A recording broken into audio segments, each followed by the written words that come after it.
तसंच शाळेचे मुख्याध्यापिका, सर्व शिक्षक शिक्षिका, या ठिकाणी उपस्थित असणारे सर्व मान्यवर आणि सर्व आदरणीय व्यक्ती, त्यांचे मी मनापासून अभिनंदन करतो. कारण की सुंदर कार्यक्रम शाळेने आयोजित केलेला आहे आणि आपण सर्वजण त्यामध्ये सहभागी झालेलो आहोत. आता मी सर्वांचं मनोगत ऐकत होतो. काही मनोगत मला आवडले, काही नाही आवडले. म्हणजे मी खरं बोलणारा व्यक्ती आहे, कारण की माझा जन्म मुंबईमध्ये झालेला आहे आणि आम्ही मुंबईचे लोक खरं बोलतो. माझं शिक्षण मुंबईमध्ये झालं, नोकरी सर्व काही माझं मुंबईमध्ये झालं आणि 11 डिसेंबर 2024 मध्ये मी पुण्यामध्ये पाऊल ठेवलं. आणि पुण्यामध्ये आल्यानंतर पहिली शाळा जी मी व्हिजिट केली ती सेंट मार्गारेट. त्यामुळे मला या ठिकाणी आल्यानंतर अतिशय आनंद झाला, कारण की ज्या शाळेमध्ये मी पहिलं पाऊल ठेवलेलं आहे पुण्यात आल्यावर, त्या ठिकाणी मी आता ही 3री वेळ आहे येण्याची. पण एक गोष्ट सर्वांना मला सांगायची आहे की आज देखील ही सत्यता आपण नाकारू शकत नाही की भारत देशामध्ये जे चांगलं शिक्षण किंवा उच्च शिक्षण देणाऱ्या जर कोणत्या संस्था असतील तर या ख्रिस्ती संस्था आहेत. महाराष्ट्रामध्ये नंबर 1 स्कूल जर कोणती आहे तर ती मुंबईमध्ये आहे ना, cathedral school, John Connon and cathedral school. ती नंबर 1 स्कूल आहे महाराष्ट्रामध्ये आणि देशामध्ये 2ऱ्या क्रमांकावर आहे. त्यामुळे ह्या शाळेचं पण मी चेअरमन आहे आणि बाजूला पण 2 शाळा आहेत. बिशप स्कूल आहे, सेंट मेरी स्कूल आहे. त्या शाळेमध्ये पण मला बोलवतात. त्यामुळे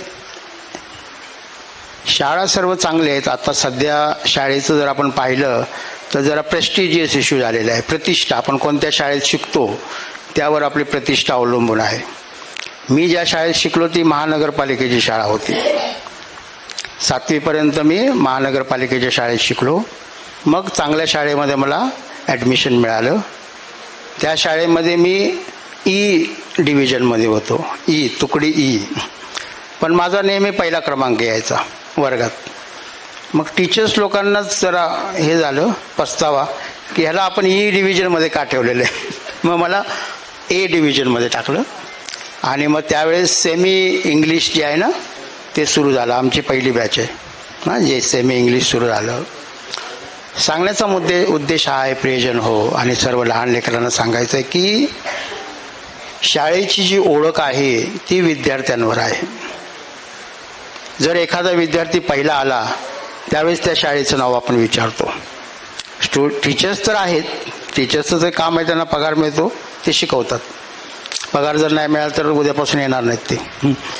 पण विद्यार्थी जे आहेत ते अतिशय महत्त्वाचे आहेत. विद्यार्थ्यांना आपण कशा प्रकारे शिकवतो. आता सांगोचे 15 होते, आता 70 झाले.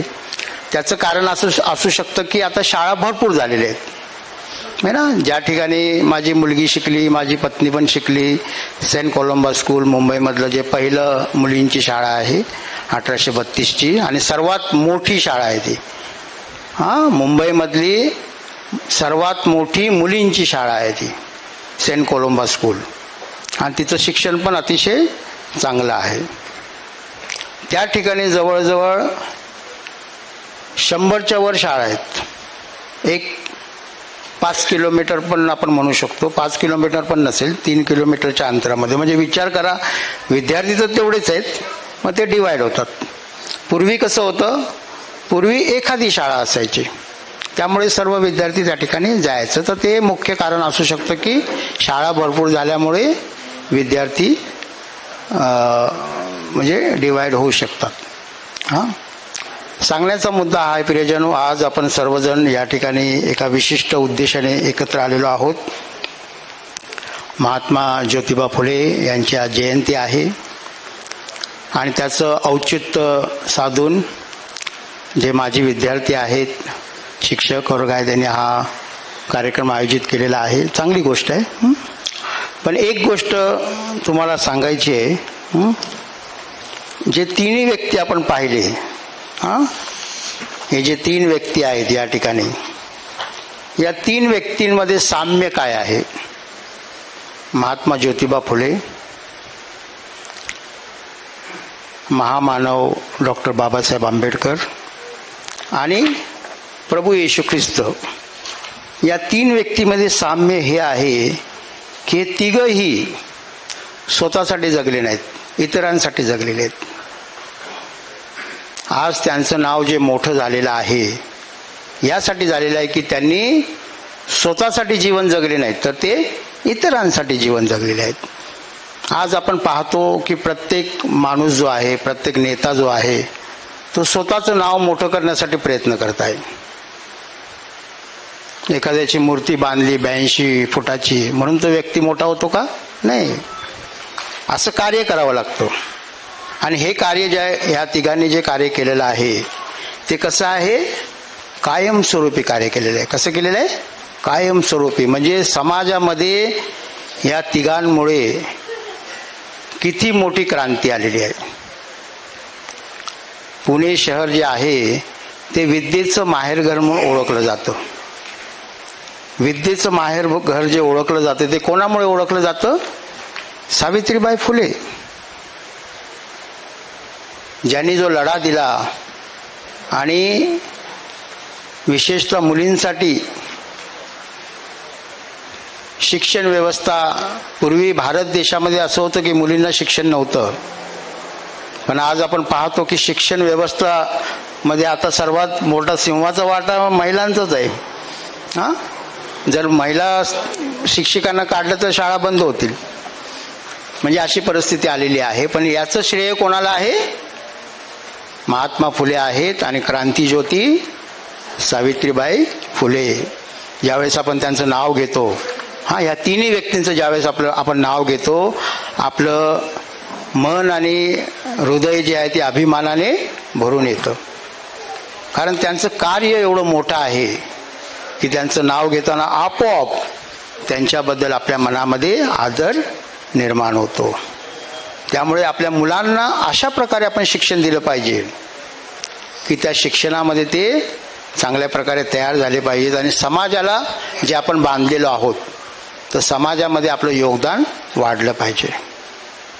असं नव्हे की आपल्याला नोकरी आहे, कुठेतरी पैसे मिळतात ना, NGOज वगैरे काम करतात ना, फंडिंग येतं म्हणून काम. तसं नाही. आपलं काम कसं पाहिजे? स्वइच्छेने पाहिजे आणि मनापासून आनंदाने ते आपण काम करणं हे जास्त महत्त्वाचं आहे. मला खरोखर लेकरांबद्दल अतिशय आनंद वाटतो, त्यांचं मी कौतुक करतो. मुलींनी पण अतिशय सुंदर डान्स केला. मी त्यांच्याकडे पाहत होतो कारण की मी पण एक चांगला डान्सर आहे. सर्व प्रकारचे डान्स मला येतात. चांगला स्पोर्ट्समॅन आहे. नाटक पण मी अतिशय चांगला कलाकार पण आहे. पण ज्यावेळेस मी त्या मुलींचा डान्स पाहत होतो, 3 गाण्यांवर त्यांनी डान्स केला. अतिशय सुंदर डान्स त्यांनी केला आणि त्या नृत्यामुळे काय झालं, आजच्या कार्यक्रमाला थोडीशी शोभा आलेली आहे. आणि मुलांना ज्यावेळेस आपण मोठं करतो त्यावेळेस नक्कीच त्यांच्या मोठेपणामध्ये आपला मोठेपणा लपलेला आहे. त्यामुळे विद्यार्थ्यांकडे आपण लक्ष देणं हे अतिशय महत्त्वाचं आहे. आता शाळेची जी प्रगती आहे तर वह्या पुस्तकं देऊन काही प्रगती होणार नाही. आपल्याला थोडं इन्फ्रास्ट्रक्चर जे आहे ते थोडंसं हे करावं लागेल आणि ते आपल्या योजनेमध्ये आहेत. पुढील ज्या गोष्टी आहेत, नेहमी मी त्यांना सांगतो की शाळेचे काही प्रोजेक्ट असले मोठे तर मी तुमच्याबरोबर आहे.